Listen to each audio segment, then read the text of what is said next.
Buenas noches a todos. Feliz noche de lunes de abril. Soy Ana Martini y creo en un país mejor. Como decimos siempre, repetimos porque nos parece importante que este concepto reflexionemos entre todos. La historia tiene matices. En la historia no todo es blanco y negro. La historia es ayer, es hoy, es este minuto que transcurre. Son interpretaciones. Es la construcción de la ciudadanía en acción que piensa, que reflexiona, que investiga, que debate y sobre todo que proyecta el Paraguay que queremos. Por eso, esta noche nos acompaña un invitado muy especial que nos honra, nos representa, nos piensa, porque también nos da una idea y nos proyecta una realidad que muchas veces nosotros intuimos, pero que no sabemos que tenemos. Él nació en Asunción, es abogado, egresado de la Universidad Católica Nuestra Señora de la Asunción. Es funcionario del Servicio Diplomático y Consular de la República del Paraguay. Fue embajador en Colombia, concurrente en El Salvador. Cumplió funciones de secretario de embajada en Bolivia, consejero en México, ministro representante alterno en ALADI y Mercosur, encargado de negocios en Bolivia, encargado de negocios en Perú. En Cancillería ejerció los cargos de director de Asuntos Legales, director de Integración Física, director de América, director general de Comercio Exterior, director general de Política Bilateral, director general de Asuntos Especiales, jefe de gabinete del canciller. En la actualidad, se desempeña como embajador en el Reino de España y concurrente en el Principado de Andorra. Miembro de número de la Academia Paraguaya de la Historia, miembro correspondiente de las Academias de Historia de Argentina, Bolivia, Colombia, España y República Dominicana y del Instituto Histórico y Geográfico del Brasil. Ha publicado muchísimo, ha investigado muchísimo y entre algunos están estos libros: Las relaciones entre el Paraguay y Bolivia en el siglo XIX, Historia de las relaciones internacionales del Paraguay, la Declaración de la Independencia del Paraguay, Paraguay y Colombia del reconocimiento de la segunda reelección de Stroessner, 1843-1963, y entre expectativas y recelos, las relaciones del Paraguay y Bolivia después de la Guerra del Chaco, entre algunas publicaciones y otras también ha hecho en colaboración con otros grandes investigadores. Fue profesor de Historia de las Relaciones Internacionales del Paraguay y de la Organización del Ministerio de Relaciones Exteriores en la Academia Diplomática y Consular y de Historia Diplomática del Paraguay en la Facultad de Ciencias Jurídicas y Diplomáticas de la Universidad Católica Nuestra Señora de la Asunción. Fue muy promocionado en estos últimos días porque se inauguró una muestra magnífica en José Falcón, en este museo prácticamente que tenemos, donde él, con otras personalidades muy importantes, hablaron de archivos, hablaron de nuestra historia. Él es el doctor Ricardo Escabón de Yegros, ministro, ¿verdad?, embajador, que ahora nos visita, al cual le agradecemos muchísimo porque sabemos tu corta estancia en el Paraguay y sin embargo que nos hayas dado el lujo de tenerte aquí. Buenas noches, Ricardo. El agradecido soy yo, Ana. Encantado de estar aquí. Al contrario. Bueno, mira, Ricardo, lo primero que quería preguntarte, hablamos fuera de cámara de esto, porque siempre que te escucho a vos y que te leo, veo el valor no solamente de la investigación, que es uno de tus pilares, sino también veo un valor que pasa casi desapercibido para nosotros y es el valor que tiene la representación diplomática en el Paraguay. ¿Qué significa realmente la diplomacia, Ricardo? Bueno, para un país como el Paraguay, la diplomacia tiene una gran importancia, porque por nuestro tamaño, por nuestra ubicación geográfica, por el tamaño de nuestra economía, el Paraguay necesita tener una diplomacia eficiente para vincularse competitivamente en el mundo y para ser respetado. Entonces, nosotros hemos tenido en el curso de los años, a pesar de todas las críticas, un servicio diplomático muy comprometido, con escasos recursos, con muy pocos recursos financieros, dado y con el peso de un país que tiene sus limitaciones mencionadas, ¿verdad? Por la geografía, por el número de nuestra población, por el tamaño de nuestra economía. Y la diplomacia, sin embargo, ha estado a la altura del país. Para mencionar algunos casos, sencillamente hay que recordar el arbitraje del Chaco del año 1878-79, cuando Blas Garay, solo con un secretario, presentó un alegato que nos permitió mantener el dominio de la mitad de lo que hoy es el Chaco Boreal, nuestro Chaco paraguayo. O posteriormente la diplomacia durante la Guerra del Chaco, porque se critica mucho lo que se hizo, pero no se miran los elementos y los instrumentos con que contaban esos diplomáticos para obtener los resultados que obtuvimos.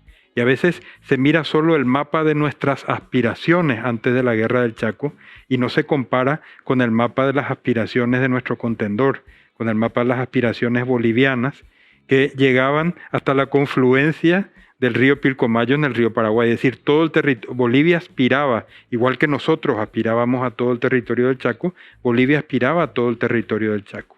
Y la diplomacia, con gran esfuerzo, consolidó lo que se había obtenido militarmente en esos 3 años de tanto sacrificio, de tanto esfuerzo de todo el país, que fue la Guerra del Chaco. Y así después podemos ir mencionando. Claro, se le pide muchísimo. Se compara nuestra diplomacia con la diplomacia del Brasil, pero no se mira el tamaño, las proporciones de nuestra economía o de nuestra población. No se tiene en cuenta, por ejemplo, que cuando el Brasil surge como Estado independiente, funcionaba ahí una corte europea. Funcionaba la corte de los Braganza con toda la experiencia y la tradición de manejar la diplomacia de las cortes europeas. La corte de Braganza tiene que salir, la corte de Portugal, el rey regente tiene que salir de Portugal cuando las invasiones napoleónicas se instalan en Río de Janeiro y están ahí hasta que Brasil se vuelve independiente. Es decir, Brasil nace con una burocracia. Y nosotros teníamos una burocracia mínima como una intendencia del Imperio Español en el interior de Sudamérica. Entonces, tenemos algunas diferencias que también hay que considerar. Que son sustantivas esas diferencias, ¿verdad? Porque indiscutiblemente algo que siempre señalamos, que siempre se señala desde Paraguay, que Itamaraty tiene todo un sistema que va más allá de los gobiernos, ¿verdad? Tiene como una línea que imbrica, digamos, internamente, y muchas veces no se comprende esa diferencia que vos estás señalando, porque también no aprendemos la historia como deberíamos. Claro, cuando nosotros negociamos con Brasil, hay que tener en cuenta que ellos tienen detrás suyo un servicio de mucha calidad, claro, de mucha competencia, muy grande, extendido por el mundo, pero proporcionado al tamaño, claro, a las condiciones, al rol internacional que juega el Brasil. Y nosotros hacemos un esfuerzo muy grande para estar en las mismas condiciones. Claro, la opinión pública pide que se negocie de igual a igual. Tienen todo el derecho de exigir eso, pero existen esas diferencias. Claro, claro, que también deberíamos saber, porque yo creo que entendiendo y conociendo más la historia podemos comprender esto. De la misma manera que vos dijiste recién algo muy importante, que parece tan extraño que Blas Garay tuviera que ver con esa contienda chaqueña, ¿verdad? Parece muy extraño, y de hecho creo que uno de los hijos de Blas Garay también estuvo en la Comanchaco con el mariscal Estigarribia, ¿verdad? Y qué importante fue en ese sentido la figura de Blas Garay y su tarea de investigar en los archivos. ¿Es verdad eso? Claro. ¿No? Cuando la cuestión con el Chaco se complicó, se fue complicando y parecía que iba a ser muy difícil resolverla por un acuerdo transaccional, se decidió hacer un estudio más profundo de los títulos históricos y jurídicos del Paraguay sobre el Chaco. Y se tomó ya a finales del siglo XIX la decisión de mandar expertos, personas conocedoras, como era Blas Garay, que ya a pesar de su juventud había hecho mucho trabajo de archivo en nuestro archivo nacional, mandarlo a Europa para explorar los archivos españoles.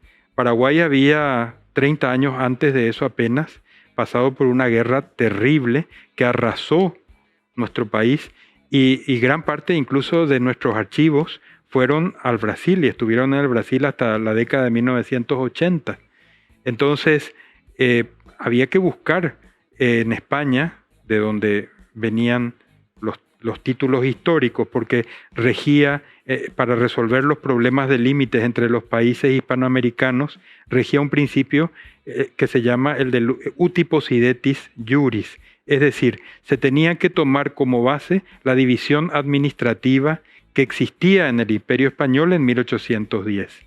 Y para determinar cuál era esa división administrativa, había que recurrir a los archivos propios y a los archivos españoles que permitieran definir precisamente los límites o las divisiones territoriales que existían hasta ese momento, hasta 1810.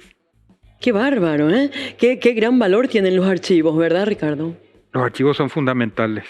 Es la fuente donde se conecta nuestra memoria. Claro. Es decir, la memoria de una sociedad puede reconstruirse a partir de los archivos. Debería reconstruirse a partir de los archivos. Se usa mucho la bibliografía, se usa mucho la prensa. Para mí son complementarios. No soy un positivista a ultranza, pero las publicaciones de los contemporáneos muchas veces tienden a justificar posiciones de cada uno, ¿verdad? Lo que cada uno hizo, lo que el grupo político de uno sostuvo, y en los archivos hay más evidencias que nos permiten ver cuál fue la razón o las razones que determinaron las decisiones o los actos de los gobernantes fundamentalmente. Vos también trabajaste en cuanto a las relaciones diplomáticas durante el tiempo de Stroessner, ¿verdad? Bueno, ¿Investigaste sobre el tema? Yo investigo fundamentalmente la historia de las relaciones internacionales del Paraguay. ¿Que se remontan? Que se remontan prácticamente al momento en que nosotros iniciamos el proceso de nuestra emancipación con España.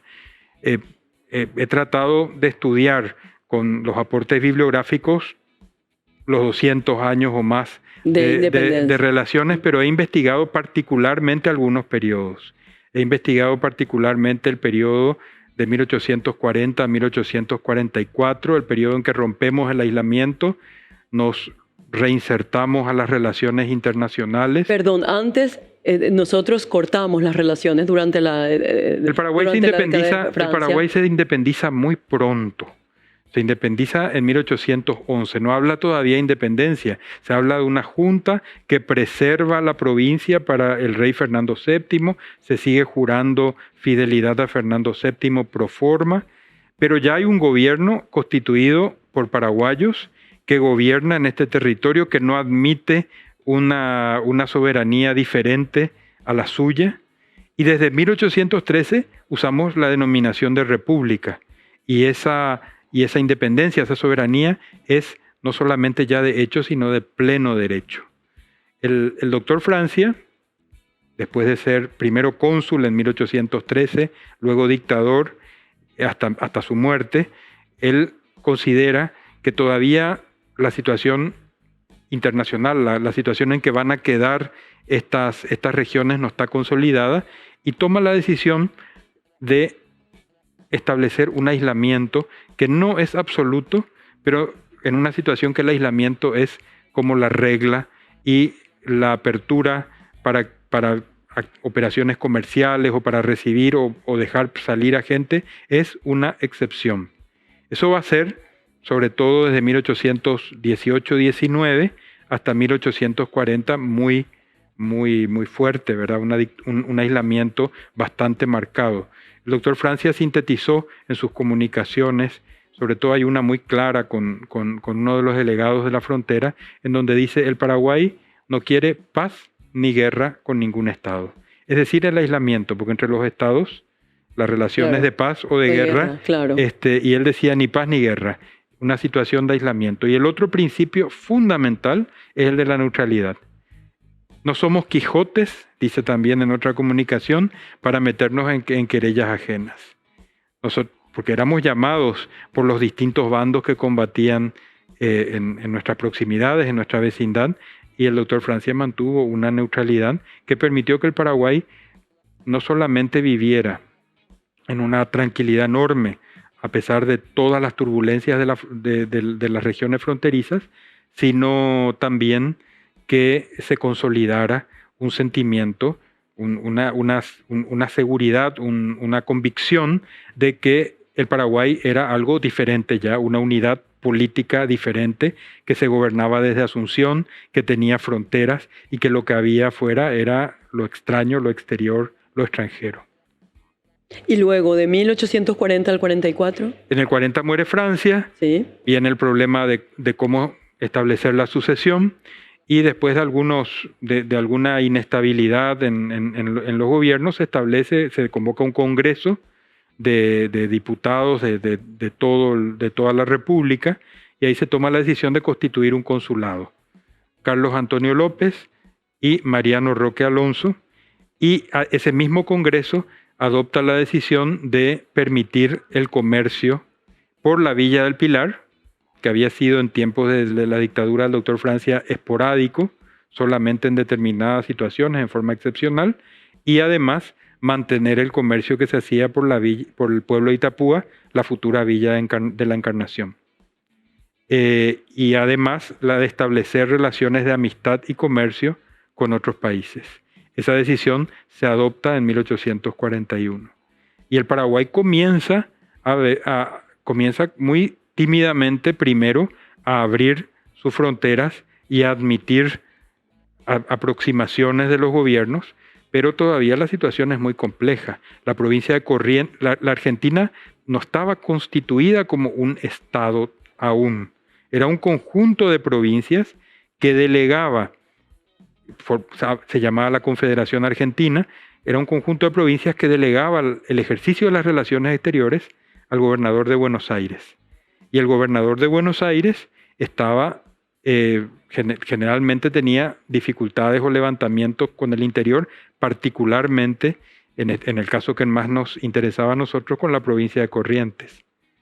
Y entonces los primeros tratados que firma el Paraguay, después de la muerte del doctor Francia, son tratados con Corrientes. Uno de amistad, comercio y navegación, y otro provisorio de límites, que va definiendo un poco, para evitar conflictos, hasta dónde llegaban las jurisdicciones de los dos gobiernos. Pero el Paraguay no se mezcla en las disputas políticas de Corrientes. Mantiene todavía esa neutralidad. Mantiene firmemente la neutralidad, hasta que va viendo que la posición del gobernador de Buenos Aires, encargado de las relaciones exteriores de la Confederación Argentina, que era el célebre don Juan Manuel de Rosas, era una posición de desconocer la independencia del Paraguay. Decía, el Paraguay es una provincia que está separada temporalmente de la Confederación, pero nunca ha declarado formalmente su independencia, y en cualquier momento va a insertarse, va a reincorporarse. No lo hacía por capricho, lo hacía porque quería evidentemente mantener a la Confederación Argentina como el país más importante del sur de América, y para ello necesitaba controlar la Cuenca del Plata. Y la pertenencia del Paraguay a la Confederación Argentina le daba a la Confederación Argentina el dominio pleno de absoluto. la Cuenca del Plata.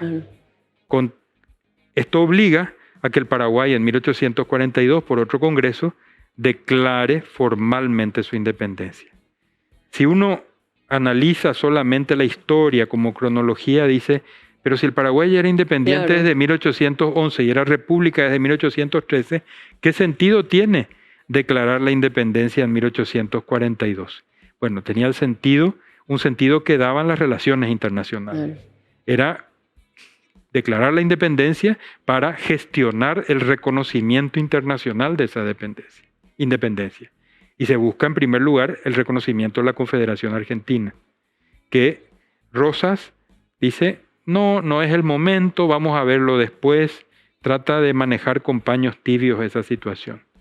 Y el Paraguay va a tener, desde 1842 hasta 1852, que dar una lucha diplomática, en algún momento también militar, porque hay una alianza militar con Corrientes, una lucha, pero sobre todo diplomática y publicística, por eso se edita el Paraguayo Independiente, para defender la independencia del Paraguay frente a la pretensión de la Confederación Argentina. ¿Qué cambia? ¿Por qué se consigue eso? Porque interviene el otro actor de esta historia, que es el Brasil. Claro. El Imperio del Brasil, en 1844, reconoce la independencia del Paraguay, y entonces el Paraguay contrapesa el enorme poder de la Confederación Argentina con el del Imperio del Brasil. Claro. Bueno, estamos conociendo nuestra historia, estamos hablando de nuestra memoria, de lo que nos corresponde, de lo que ocurrió, de las relaciones del Paraguay, de los vecinos. Nos vamos a un breve corte y volvemos porque nos estamos descubriendo nosotros mismos de la mano del doctor Ricardo Escabón Nelleiros.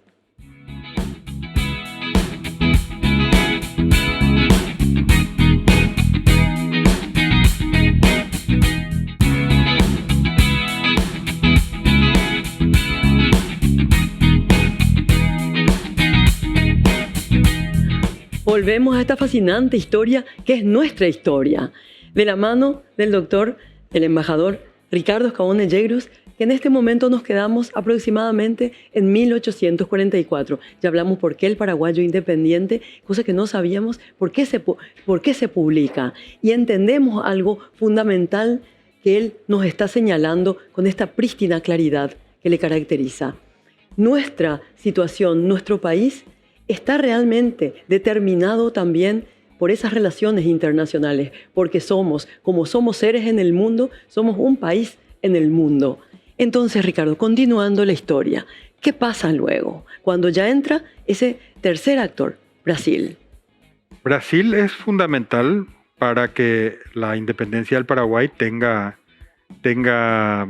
consistencia, tenga fortaleza, porque el poder de Rosas era un poder muy grande, y en el 47 controla también la provincia de Corrientes, es decir, llega su poder hasta nuestra vecindad. Entonces, el apoyo del Brasil fue fundamental. Brasil tomó a su cargo, tenía un servicio exterior ya muy distribuido en Europa y en América, y tomó a su cargo gestionar también el reconocimiento de la independencia del Paraguay. Entonces por ahí llegan reconocimientos que nosotros podríamos pensar cómo llegaron hasta aquí. El reconocimiento de Portugal, el reconocimiento de Austria, el reconocimiento de Venezuela o el de la Nueva Granada, la actual Colombia. Esos reconocimientos son gestionados por la diplomacia brasileña.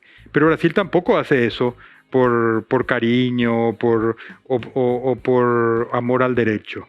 Brasil hace eso porque tiene un territorio inmenso en el interior de Sudamérica y necesita navegar por los ríos de la Cuenca del Plata, particularmente por los ríos Paraná y Paraguay, para llegar sobre todo al estado de Mato Grosso, a la provincia de Mato Grosso se llamaba en aquel momento. Hacer el viaje por tierra desde Sao Paulo hasta Mato Grosso llevaba muchísimo tiempo.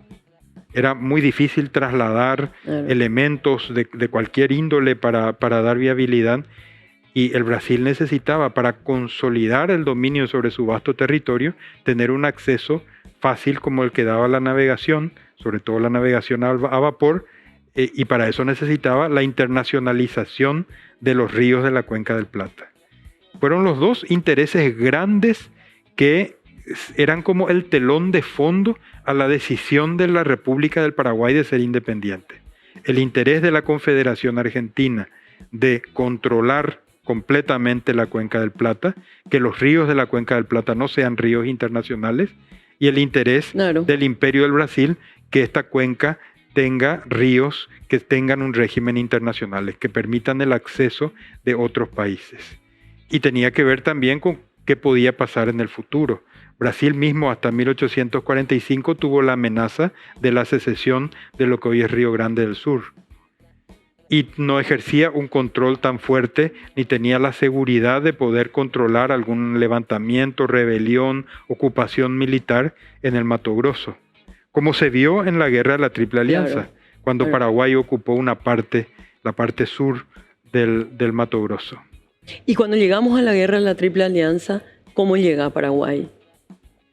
El Paraguay en 1852 obtiene el reconocimiento de su independencia, pero ahí comienza la siguiente puja, la siguiente pugna, con los dos países grandes de su vecindad, con Argentina y Brasil.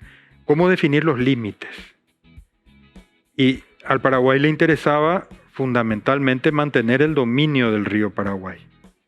Carlos Antonio López, en el tratado que se firma en 1852, cede las aspiraciones, los derechos, los títulos del Paraguay sobre las Misiones, lo que hoy es la provincia argentina de Misiones, porque prefiere tener un límite importante, indiscutible, como es el río Paraná, pero exige que el río Paraguay le pertenezca de costa a costa.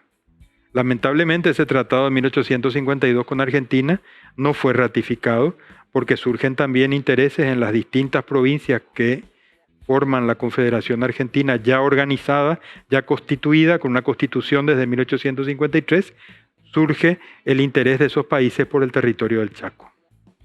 Y el Chaco va a ser disputado, ese territorio, ese espacio enorme que hasta ese momento era desconocido y estaba solamente ocupado en los extremos, era conocido apenas en los extremos, tanto por Argentina como por Bolivia y Paraguay.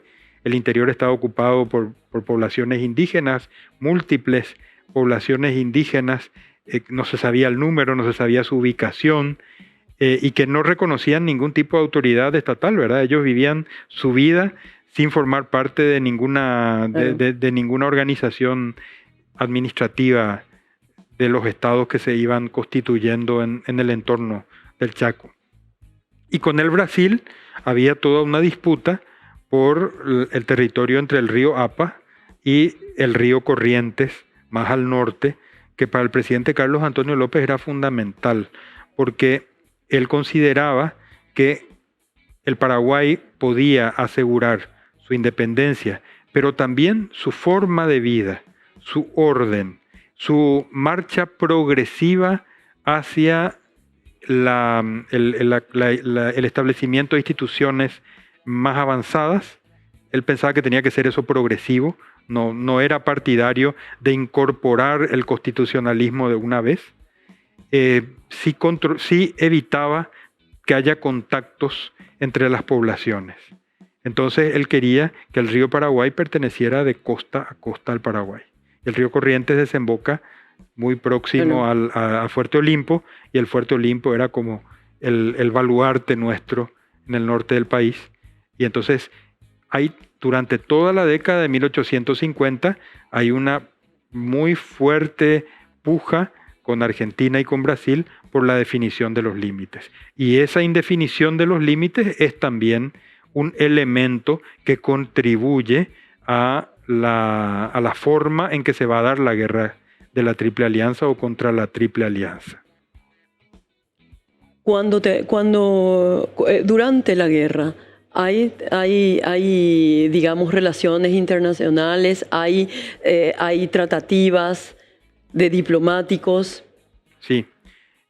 Paraguay, desde 1852, va a diversificar bastante también ya sus relaciones internacionales. En 1853, las grandes potencias marítimas reconocen la independencia del Paraguay: Gran Bretaña, Francia, el Reino de Cerdeña, que es la base con la corona de Saboya, sí, sobre la cual se constituye Italia, y los Estados Unidos de América reconocen la independencia del Paraguay, se firman tratados de comercio, el comercio exterior del Paraguay comienza a crecer, a expandirse en una forma muy notable. Paraguay tiene algunos problemas con estas grandes potencias, con Francia por los colonos de Nueva Burdeos, con Gran Bretaña por algunos incidentes, particularmente el desconocimiento de los derechos de un súbdito inglés que Paraguay consideraba uruguayo, Santiago Cánstad, con los Estados Unidos por los problemas con la empresa de Hopkins y el incidente que se da con el bombardeo de un buque de exploración estadounidense, el Water Witch. Entonces el Paraguay durante la década del 50 va a tener también muchas dificultades con países importantes, no solamente con sus vecinos, pero llega la guerra en un momento ya en que las relaciones están bien. Se miraba con cierto sentido crítico el régimen paraguayo, porque era un régimen que iba de contramano al liberalismo que imperaba en otras partes del Cono Sur, particularmente en Argentina y Uruguay. Eso no les gustaba a los diplomáticos europeos, sobre todo porque ellos querían la expansión del comercio, la erradicación de capitales productivos de sus países, etc.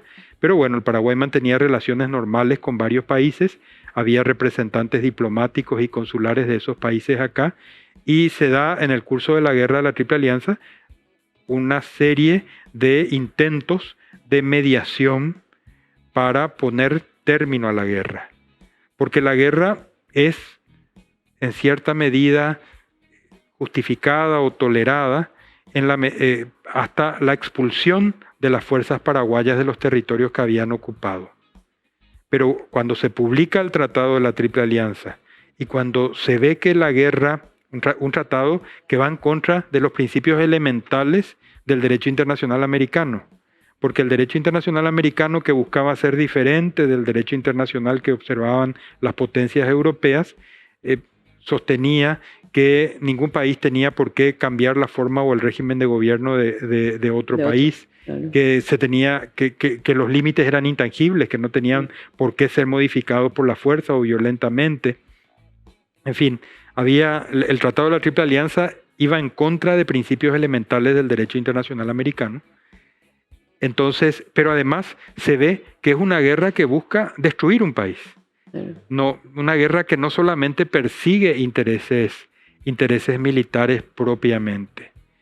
Y estos intentos de mediación van a chocar con una posición muy firme, sobre todo del Imperio del Brasil. En Argentina hay mucha crítica a continuar la guerra, hay posiciones muy críticas, muy duras respecto a la continuación de la guerra, pero el Imperio del Brasil se mantiene implacable, como diciendo: nosotros no podemos tolerar que se conserve este régimen que nos ha desafiado, porque sería un precedente funesto para un país que tiene fronteras con muchas repúblicas sudamericanas.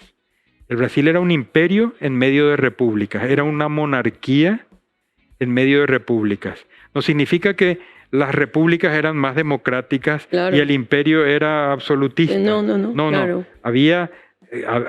Había quizá muchas libertades en el Imperio del Brasil y muy pocas libertades en algunas de nuestras repúblicas, pero eran sistemas diferentes, y entonces que esa individualidad brasileña en un conjunto abigarrado de a veces países gobernados por caudillos muy emprendedores, ¿verdad?, que tenía que sentar un precedente de que el poder brasileño no podía ser desafiado. Entonces todos esos intentos de mediación fracasaron. El Brasil sostenía que la paz únicamente podía ser posible con un cambio de gobierno y con el alejamiento permanente del presidente López del Paraguay. Y el presidente López toma la decisión, muy propia del siglo XIX, no tenemos que ponernos nosotros en el siglo XXI con nuestros valores y nuestra valoración de la vida, sobre todo, para juzgar eso. El presidente López toma la decisión, él dice: bueno, el Paraguay ha escrito una historia de gloria y tiene que sacrificarse de esa manera. Sus propios colaboradores pensaban diferente. Sus propios colaboradores veían que que el Paraguay lo mismo iba a subsistir posteriormente. Pero ese sacrificio hasta el último extremo del Paraguay ha marcado nuestra historia, para bien o para mal. Claro. Y por lo que vos estás contando, el tema del Chaco ya vino desde antiguo, no fue solamente algo exclusivo del siglo XX. Sobre todo desde la década de 1850. Claro, En la década de claro. 1850, la disputa entre Argentina y Paraguay por el Chaco central y el Claro. Chaco boreal Ahí. es muy sentida, muy fuerte, pero también interviene Bolivia ya en 1852, protesta contra el Tratado Paraguayo-Argentino de 1852.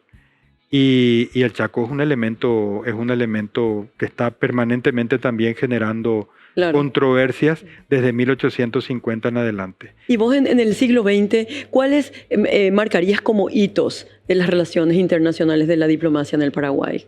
¿Qué momentos vos situarías? Te digo una sola cosita. Sí. ¿Por qué no se cumple el Tratado de la Triple Alianza? La Triple Alianza Sí. determinaba que todo el Chaco iba a quedar para la Argentina. Pero el Brasil, cuando analiza el contenido del Tratado de la Triple Alianza, cuando va al Consejo de Estado, el Consejo de Estado señala que ese tratado va en contra de todo lo que el Brasil había sostenido, hecho y construido en los años anteriores. ¿Qué era eso? Que Argentina no crezca, que los ríos de la Cuenca del Plata sean internacionales. Claro. Es decir, que para el Brasil la existencia del Paraguay era fundamental. Claro. Y que el Paraguay o Bolivia, porque ahí también el Brasil atrae a Bolivia Claro. para que reclame sus derechos al Chaco, que el Chaco quede para Paraguay Por un o interés también de la Argentina, era por un interés. para sacar Claro. del medio, para tener Claro. menos fronteras con la Argentina. Claro. Entonces, eso permite que el Paraguay, Conserve. primero, tenga viabilidad como país. Una viabilidad un poco artificiosa, ¿verdad? Porque sus ingresos eran mínimos, sus instituciones eran muy débiles. El Brasil mantiene su ocupación hasta 1876. Es una ocupación pesadísima, no solamente en lo político, porque ellos meten la mano en las pujas que hay internas, sino también económico, porque tenían privilegios para incorporar las mercaderías sin pagar impuestos, las mercaderías que consumían sus tropas o sus elementos, y esas mercaderías otra vez entraban al mercado negro. Fue una ocupación muy dura, muy Y socialmente muy complicada. también. Y socialmente, desde luego, porque era Desgarradora. un grupo que tenía la fuerza, tenía una fuerza que a veces se imponía, muchas veces A la se fuerza. imponía a la fuerza Sí. del Estado tan débil que el Paraguay estaba reconstruyendo. Y además de eso, una vez que se fueron, nos dejaron una deuda de guerra enorme. Una guerra que sabían que el Paraguay no podía pagar. Pero, ¿por qué motivo se estableció esa deuda de guerra? Sobre todo por parte del Brasil. Porque se pensaba que el Paraguay naturalmente, por razones económicas, por razones comerciales, menos que afectivas o espirituales, el Paraguay podía ser absorbido por la Argentina. Y un elemento disuasorio para la absorción por la Argentina era la deuda tan enorme. Era enorme ya para el Paraguay, pero podía ser enorme también para el país que lo absorbiera. Claro. Y esa deuda va a pesar sobre el Paraguay hasta el año 42-43. Qué bárbaro. Hasta el año 42-43 va a quedar como un fantasma nuestro, detrás nuestro, que va a impedir también que nosotros tengamos unas grandes facilidades para endeudarnos para la preparación de la guerra del Chaco. Por eso cuando se dice el Paraguay no se preparó suficientemente para la guerra del Chaco, hay que decir el Paraguay hizo todo lo que pudo y lo hizo de una forma, de una eficiencia que hoy envidiaríamos, a través de dirigentes extraordinarios, particularmente el presidente Eligio Ayala, para un país que no podía obtener asumir mayores deudas, porque además de las deudas de guerra, nos dejaron unos empréstitos que contratamos en Londres en 1871 y 72, antes de la firma, el primero por lo menos anterior a la firma de los tratados definitivos de paz, de límites, de paz, de límites y los demás, con Argentina y con Brasil. Entonces, era un país no solamente que había sido derrotado militarmente, sino aplastado en muchos aspectos. Bueno, no es fácil para ningún país soportar dos guerras en menos de un siglo. Bueno, pero ¿Verdad? ¿qué guerra la primera, verdad? Feroces. ¿Y qué guerra la primera? Sí, Entonces ahí feroces. viene el siguiente desafío, porque bueno, eso nos costó definir los límites con Argentina Sí. y Brasil, nos costó una guerra. Y ahí vienen 60 años de negociaciones con Bolivia, que desembocan nuevamente en otra guerra. Prácticamente, si el tema fue importante en el último tercio del siglo XIX, el tema fue fundamental, fue el tema de nuestras relaciones exteriores en el primer tercio del siglo XX. Prepararnos para mantener el Chaco. De lo contrario, hubiéramos sido un pequeño país, solamente con la región oriental o con una partecita del Chaco. Era una cuestión de vida o muerte también para el Paraguay. Claro. Bueno, es fascinante cómo estamos descubriendo realmente, entendiendo y comprendiendo nuestra historia. Qué determinantes tienen que ser también las deudas, las negociaciones y sobre todo el tiempo. Bueno, vamos a un breve corte y volvemos con esta fascinante historia que, repito otra vez, es nuestra historia.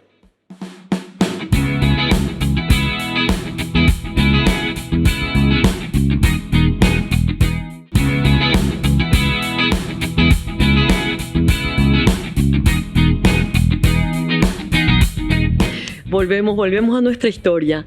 En este viaje en el tiempo, ahora nos situamos en la contienda chaqueña. Continuamos el relato del doctor Ricardo Escabón Negreiros. Ricardo, ¿qué viene luego? ¿Cómo ocurre? Bueno, la guerra del Chaco termina en el 35, pero son 3 años largos de negociaciones diplomáticas en la conferencia de paz. Y finalmente en el 38 se firma un tratado muy discutido, naturalmente, porque nosotros teníamos una idea del dominio del Chaco, pero es un tratado al que hay que reconocerle algún mérito. Primer mérito, que cumplió su objetivo. Aseguró la paz entre Paraguay y Bolivia. Claro. Yo he analizado las relaciones entre el Paraguay y Bolivia después de la guerra del Chaco y no se registró ningún conflicto posterior, movilización de tropas, ruptura de relaciones.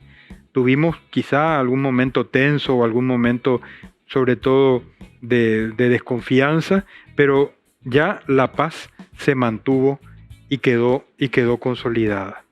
Y entonces el Paraguay, después de pasar por una primera etapa en que tuvo primero que formalizar, que consolidar su independencia y después que definir su territorio, sus límites, cómo se conformaba su territorio, venía la etapa de cómo superar y cómo asegurar la superación de la situación geográfica que teníamos.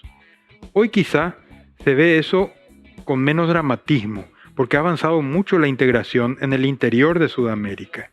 Pero durante el siglo XX eso no era así. La comunicación se hacía por los ríos y nosotros teníamos una dependencia absoluta de la Argentina. Entonces, una de las prioridades que se traza cuando se termina la guerra del Chaco es cómo el Paraguay puede establecer otras vías de comunicación, que no nos hagan tan dependientes de una sola salida. Cómo vincularnos con el mundo. Por vía fluvial, por vía terrestre, también por vía aérea. Y entonces arranca un proceso largo que recién va a tener una mayor visibilidad en la década de 1960, con el nombre de la Marcha hacia el Este. Pero un proceso que tiene hitos desde 1920 y que desde 1939 ya tiene un plan de gestión y de desarrollo. El 55, 56, sin embargo, eso está mucho más claro y mucho más definido, y el Paraguay entonces primero desarrolla su comunicación hacia el Atlántico por vía terrestre a través de la fundación de Ciudad del Este en 1957, la construcción del Puente de la Amistad, la conclusión de la ruta entre Coronel Oviedo y Ciudad del Este y la conclusión de la conexión física entre Foz de Iguazú y el puerto de Paranaguá, donde el Paraguay obtuvo un depósito franco. Entonces, el Paraguay, al concretar su integración física con el Brasil, también deja de ser un país tan dependiente de la Argentina.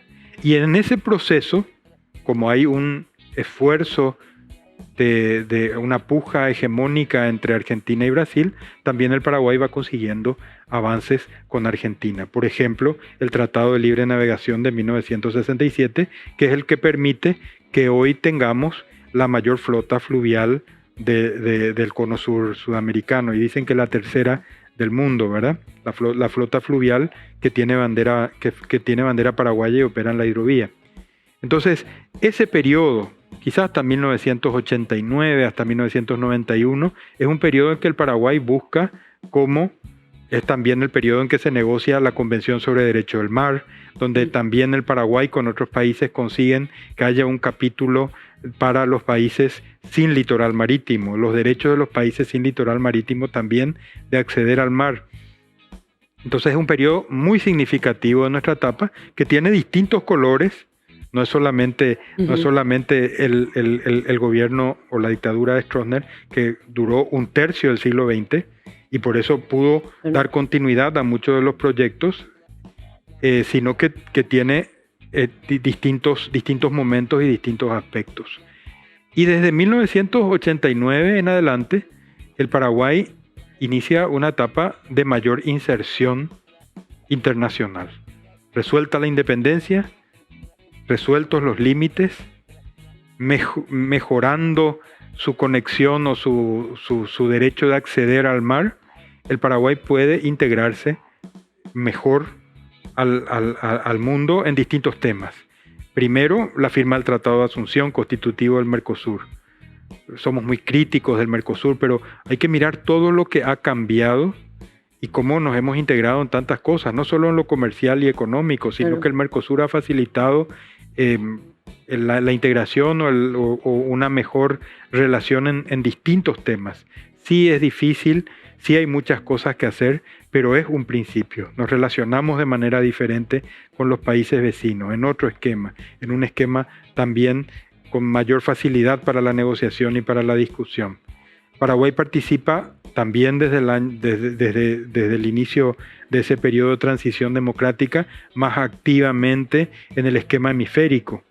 Integramos el grupo de Río y después participamos en las cumbres iberoamericanas, hoy en distintos foros hemisféricos, y el Paraguay comienza también a tener una presencia mucho mayor en organismos internacionales, por ejemplo en el sistema universal y regional de derechos humanos. Nosotros también ahí participamos y también somos miembros que buscamos, a pesar de nuestras deficiencias, a pesar de nuestras limitaciones, tener un rol constructivo, un rol activo hacia la evolución de los derechos humanos. Tenemos un rol de liderazgo en un grupo de países que se llaman los países en desarrollo sin litoral marítimo, también que buscan un acceso más competitivo al mar para los países que carecen de acceso propio al litoral marítimo. Y así en muchísimas cosas. Hemos diversificado muchísimo nuestra representación diplomática y yo creo también que el servicio diplomático del Paraguay en estos últimos 30 años se ha profesionalizado mucho más, ha incorporado elementos diplomáticos y también del personal técnico y administrativo muy competentes. Una cosa importantísima, el Ministerio ha hecho una renovación del sistema de visas, del sistema de pasaportes, ha incorporado el sistema de la apostilla, todo con el Departamento de Informática del Ministerio. No ha recurrido a consultorías o a contratos externos, sino que con su propio departamento ha desarrollado estas innovaciones enormes. El que hace el trámite no lo ve, quiere que sea más moderno, pero bueno, yo llevo 30 años en el ministerio y recuerdo todavía cuando se ponía un sello, se llenaba a mano y se llenaba de estampillas, se llenaba de estampillas el visado o se otorgaba el pasaporte sin los suficientes controles, y eso daba lugar a algunas corruptelas que por suerte van quedando atrás. Ha habido una evolución más grande, ha habido una evolución muy grande en la capacidad institucional del Ministerio de Relaciones Exteriores, que nos permite pensar en una inserción mucho más importantes del país en el exterior, que va de la mano con el desarrollo de nuestra economía, porque nuestra economía ha crecido en una forma extraordinaria si uno compara los números, y eso no es mérito del Estado ni de un gobierno, es mérito también y principalmente de nuestro sector privado, que en determinadas áreas ha sido emprendedor, ha sido innovador y ha permitido que el Paraguay tenga hoy un potencial económico muy reconocido. Mira, y realmente es cierto lo que decís porque con respecto a toda nuestra diplomacia, de cómo se ha trabajado en el escalafonamiento, de cómo se ha venido también trabajando en la formación, al punto que yo recibo constantemente informes de España y señalan realmente tu trabajo como embajador, un trabajo tan importante en España. Hay un reconocimiento hacia tu tarea porque me señalan desde diferentes vertientes que vos no solamente das importancia al comercio, sino también haces una mirada muy generosa hacia todo lo que tiene que ver con la cultura, al emprendedurismo, ¿verdad? Todo lo que tiene que ver con nuestros compatriotas que están allá. Y en ese sentido, porque el tiempo realmente se nos va, pero entendemos que viniste por un tiempo del Paraguay y nos diste esta oportunidad de venir acá, donde ni siquiera pudimos terminar de hablar de tus libros, de esta última muestra en relaciones exteriores, pero me gustaría que dieras un mensaje y sobre todo que hablaras un poco de la importancia de todo lo que tiene que ver con la investigación, con el archivo, con la diplomacia, con el conocimiento. Primero, agradezco tus generosos conceptos, pero yo soy uno más dentro de un servicio. Y tengo un equipo extraordinario, ¿verdad? Tengo un equipo que me acompaña. No puedo asumir personal o individualmente esa función. Y en España la labor cultural es uno de los aspectos más importantes. Con España los vínculos culturales y académicos son un aspecto importantísimo en nuestra relación, y hay que corresponder también al gran esfuerzo que hace España teniendo acá un centro cultural extraordinario como es el Centro Cultural Juan de Salazar, y bueno, hay elementos culturales que nos unen entrañablemente, profundamente a España, y que tenemos que darlos a conocer para que se valore también lo que es el Paraguay en su relación con España. Es decir, el Paraguay y España tienen lazos que son muy fuertes, entonces lo cultural en España es forzosamente algo a lo que hay que prestar atención. En cuanto a la investigación, bueno, yo creo que después de 200 años, con esta historia tan rica, tan difícil, que nos enseña tanto, que nos dice tanto de lo que nos ha costado estar donde estamos, ser lo que somos, tenemos también la obligación, la academia, los diplomáticos, en conjunto, tratar de explicar esta historia a nuestra sociedad y tratar también de que los diplomáticos entiendan, aprendan, comprendan esta experiencia vivida, porque eso es parte de nuestra tradición. Uno de los aspectos que nosotros elogiamos de los países que a veces queremos tomar como ejemplos o como modelos es que tienen una tradición, es que se sienten parte de una historia. Muchos diplomáticos extranjeros me han dicho en el curso de los años, el Paraguay tiene una historia extraordinaria. Nosotros tenemos que valorar nuestra historia como algo que nos identifica y que nos hace diferentes.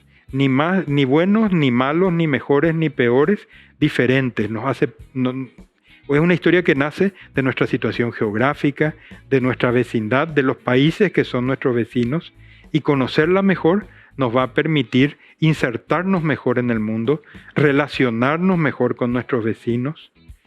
Es decir, nosotros no podemos decir, no, nuestros vecinos son malos, nuestros vecinos quieren destruirnos, nuestros vecinos quieren lo peor para nosotros. No, nosotros tenemos que tratar de comprender cuáles fueron los intereses de nuestros vecinos cuando tomaron determinadas medidas que a nosotros nos parecieron una agresión o un abuso. Y a partir de esa experiencia, a partir de ese conocimiento, ir trazando nuestra experiencia y nuestra política exterior. La historia sirve muchísimo para saber dónde estamos parados, cuáles son nuestras fortalezas. Porque la geografía es la misma, la vecindad es la misma, el ser humano es el mismo. Sencillamente hay que recordar lo que hemos vivido para aprovecharlo en el futuro. Qué hermosas palabras. Y una última cosa te quería decir. Una conferencia a la que yo fui, te hicieron una pregunta a los 3 exponentes, pues estabas vos con otras 2 personas, y te preguntaron acerca de una guerra, si era inevitable, y vos respondiste, bueno, yo como diplomático siempre abogo por la paz. Claro, yo dije esa vez, me preguntaron si yo consideraba que la guerra de la Triple Alianza fue una guerra inevitable. Y les dije, yo como diplomático no puedo pensar que haya un conflicto internacional que sea inevitable. Yo creo en la diplomacia, creo en la capacidad del entendimiento. Creo que hay que agotar el esfuerzo por entenderse. Pero a veces también surgen dudas, ¿verdad? Bueno, yo te agradezco, Ricardo, y te quiero decir que desde que dijiste esa frase, yo dije, ¿cómo me gusta la diplomacia? Desde que dijiste eso, yo me sentí tan identificada. Claro, a veces pensamos cuánto se gasta en la diplomacia, claro, pero cuánto ahorramos evitando los conflictos. Absolutamente. Bueno, muchísimas gracias. Te deseamos todo lo mejor. Te agradecemos esta gentileza, este honor que hiciste al venir con nosotros. Como ustedes se dan cuenta, es un paraguayo que nos enorgullece, es alguien que nos da lecciones y nos muestra el Paraguay que queremos. Por eso, les invitamos nuevamente el próximo lunes a las 22 aquí, por América Paraguay, a otro encuentro como esta noche que tuvimos. Y sobre todo, con esta memoria, con este recuerdo del doctor Ricardo Escabón Negreiros, que nos dice, bueno, la historia nos dice dónde estamos, dónde estuvimos. También nos dice, ¿verdad? Pienso yo, a dónde queremos llegar. Soy Ana Martini y espero tener siempre un Paraguay mejor en el que creo. Nos vemos el próximo lunes. Buenas noches.